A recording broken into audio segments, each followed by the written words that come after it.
मधु एक आइसक्रीम की दुकान से आइसक्रीम ऑर्डर कर रही थी।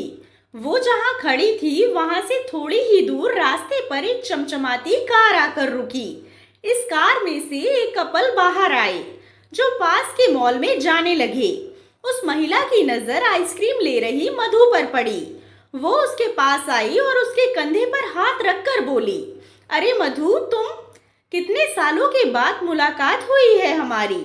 मधु ने उस महिला को पहचान लिया। वो कोई और नहीं, उसकी कॉलेज की सहेली प्रीति थी। प्रीति को देखकर मधु बहुत खुश हुई और उसकी ठाट बाट वाली जिंदगी देखकर भी उसे बहुत अच्छा लगा और मन ही मन अपनी जिंदगी से तुलना करने से दुख भी हुआ। प्रीति ने उससे उसका हालचाल पूछा और वो वहाँ क्या कर रही है वो भी पूछा। मधु ने उसे बताया कि आज उसकी शादी की सालगिरह है, इसीलिए वो और उसके पति यहाँ आइसक्रीम पार्टी करने आए हैं। मधु की बातें सुन प्रीति ने आश्चर्य से कहा कि क्या तुम आइसक्रीम खाकर अपनी एनिवर्सरी मनाते हो?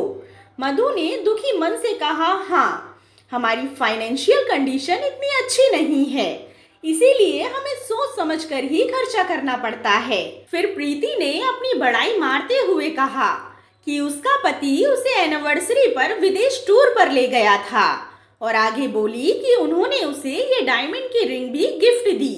अपनी रिंग दिखाने के लिए जब उसने अपना हाथ ऊपर उठाया तो उसके हाथ में वो रिंग नहीं थी।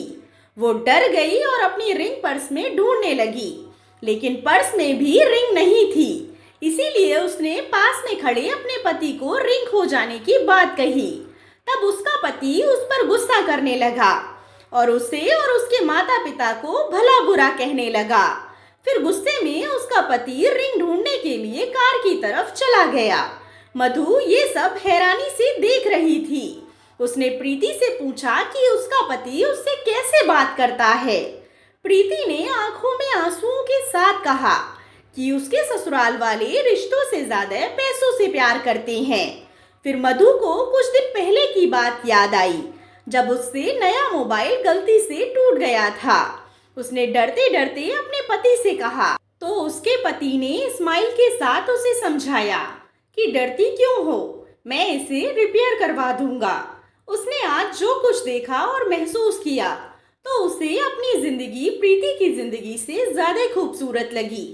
दोस्तों, जिंदगी में पैसों के साथ साथ परिवार और रिश्तों को भी महत्व देना चाहिए। आशा करती हूँ आपको कहानी पसंद आई होगी।